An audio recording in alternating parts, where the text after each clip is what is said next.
basketball community, how you doing? This is the E1CBL. My name is Phil Edwards, and I'm coming to you directly tonight with the Elite One Recruiting Podcast. Tonight, we've got three dynamic players from the Storm. The Storm, a little bit of history. The Storm really brings it. They brought all the way to the championship in the Summer League. They came out here in the Winter League in January and did exceptionally well. However, they ran short in the final against the Horizon. Again, my name is Phil Edwards, and we've got three amazing guests coming out tonight. Guest number one, former national team player and member of the Storm. We've got Lynford, Shooty Brown. We've got 6'10" power forward, Roshane O'Brien. And we've got one of the top up-and-coming shooting guards in the league, Deven Okowuga. All three members will be on our show tonight, so let's go.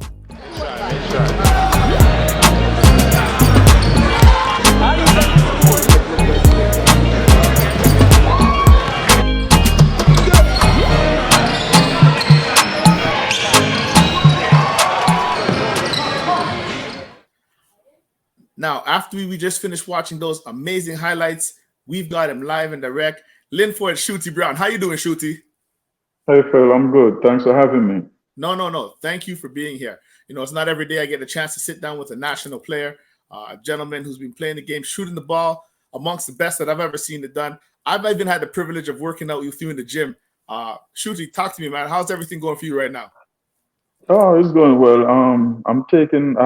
It's the first in, over 5 years or so, I've been off the court, even at these times of the year, you know. So it's really good for me to be off the court right now, trying to do some other stuff regarding basketball, but not playing. It feels good to finally get in some rest, you know.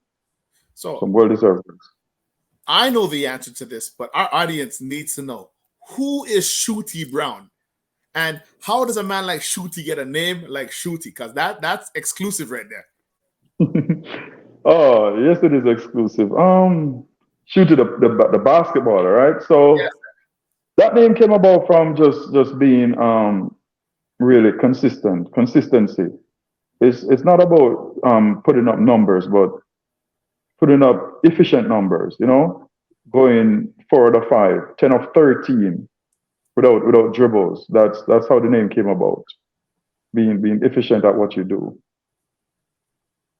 So I'm going to throw back a little bit of the question. In your prime time, and I'm not saying you're not prime right now because I know you'll still light it up, but in your prime time, who are the prime players in Jamaica?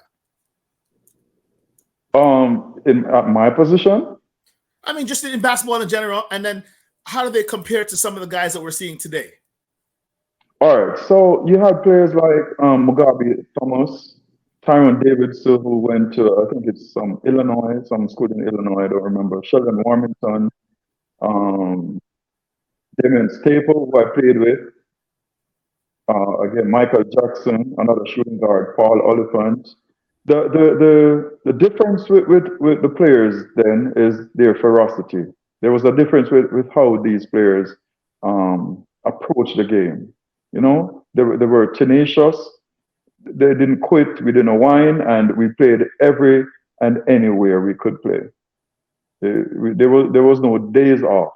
There were no days off. We played every time and anywhere we could play. So that's what really enhanced us. I mean, I could remember as a 17-year-old playing in the NBL at the time. That was the highest level of basketball. I was starting as a 17-year-old student at St. Catherine High.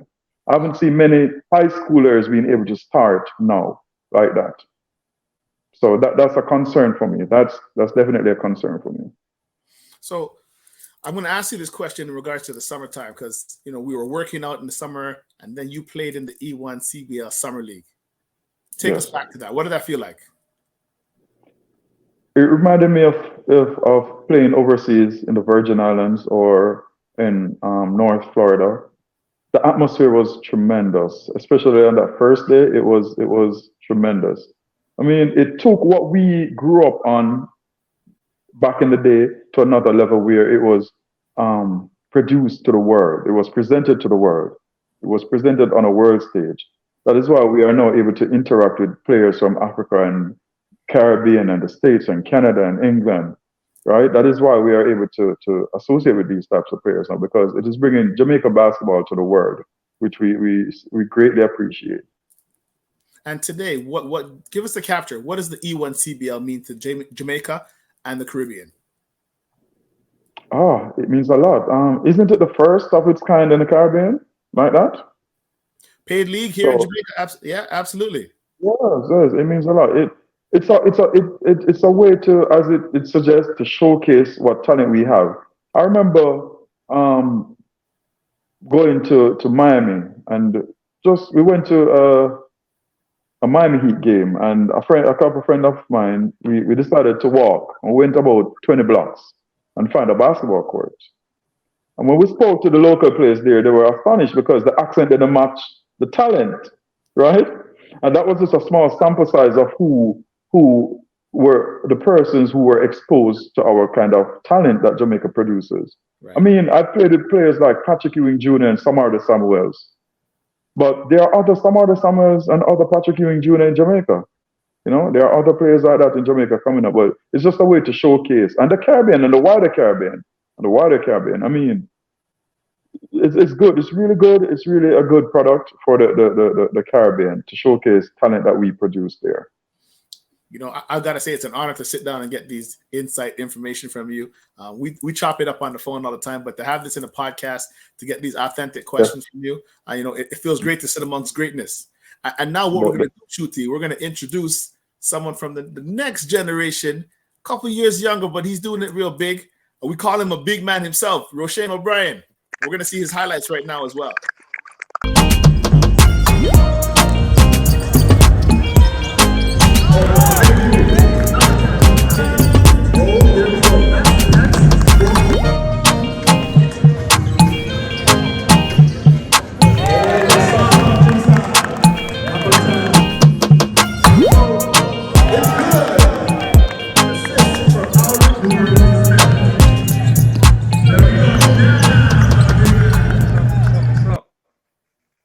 Hi, Roshane, what's up?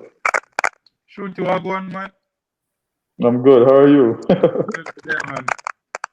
Nice to see you. Nice to see you. Good, my guy, what's good? Roshane, it's great to have you on the show. How's everything? Oh, everything's good, man.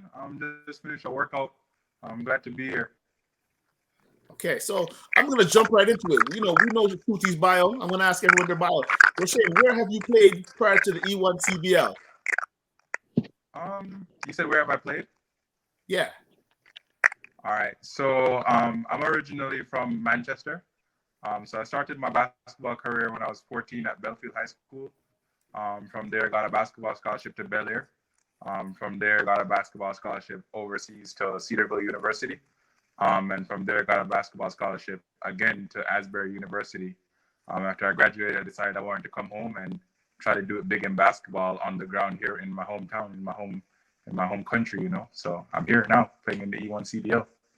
Talk us through perhaps what are some of the things that perhaps prevented you from playing pro basketball or getting something overseas in Europe or where? What may have been a difference maker?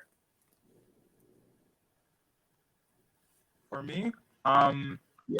so playing overseas and once you finish up your college career, I think a lot of it is really just about networking, knowing the right people. I mean, once you put the work in, that's what it really comes down to, those small margins. Who you know, what camps you're getting into, what trials or what combines you're going to and stuff of that sort. Who's your agent, things like that, are what really separates some guys. But really and truly, all it always comes down to is just who puts in the work and who really wants it more. For me, you know, I chose the journey of I chose the path of coming home because I've always wanted to be a trailblazer.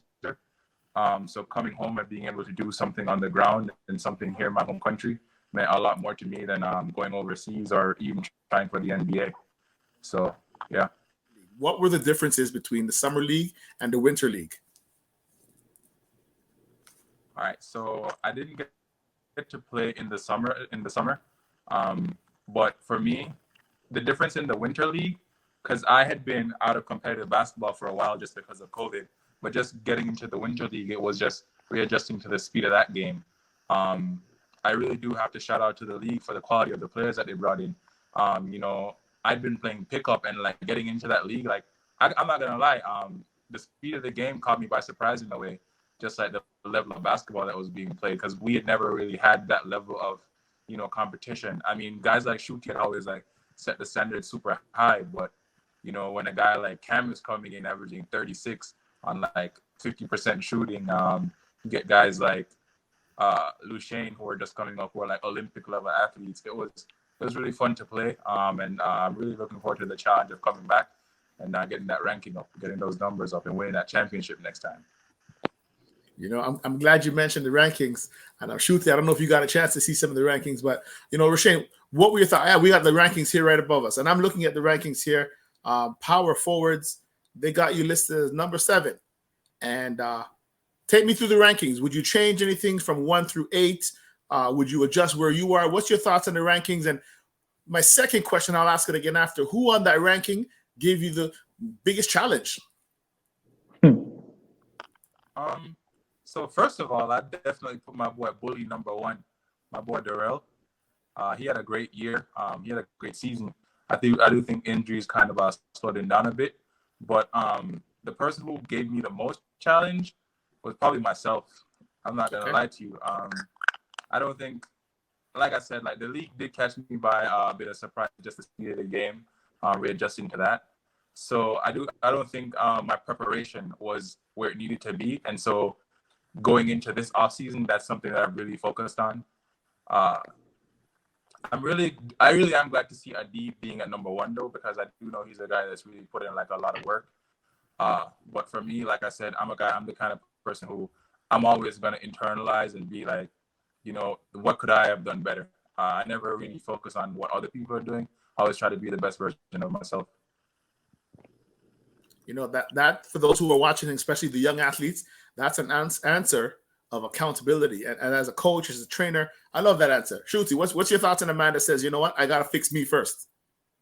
I mean, like I always tell people, as a basketball player, you have to be able to see the mistakes you're making. That's how you grow. I mean, if a coach has to constantly be telling you that you're doing this, then obviously you are not understanding the game and you're not understanding what you are doing. So if you're able to self-assess as a player, that's fine. But for me, I saw Adi the first game, right? And I really loved his work ethic, and I thought he was doing good.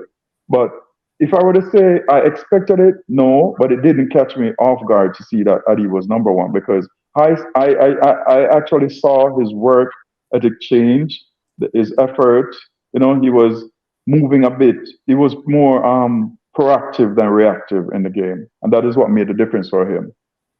You know, just before we bring on our shooting guard from the Storm, my comment on the power forwards, it had to be the most fluid up and down. I felt like I was watching the stock market between all the players, because there were some guys who went for big nights, like the way that Darrell went off in the final. And then there were nights where, you know, David Gordon came in high projected, but then he had some injuries. Adib started off great, had some injuries. Roshane had some moments where he showed some brilliance, but like he said, his athleticism and his touches, his timing, I'm going to use that word, the timing just wasn't right there. So the mechanics. So this whole category, to me, it went like this. This guy was up, somebody was down. It was really fun to watch. The power forwards, very fun, very competitive, strong, masculine, demanding position. I really like these guys. They banged really well. And if I may add, David is another guy who I think, just because like you said, he did have some injuries, but I do think David, like, potential wise, could have been number 1, just based off what I saw when he wasn't injured. Yeah. No, shout out to David Gordon. You know, I'll just give a little history. I drafted him when we had the draft on July 9th. He was the second draft overall. And you know, once again, looking to see a full recovery out of him, because we do have another league coming up. And before we talk about the another league coming up, I want to bring on my young shooting guard. I'm going to tell you right now, when you watch his highlights, take a look.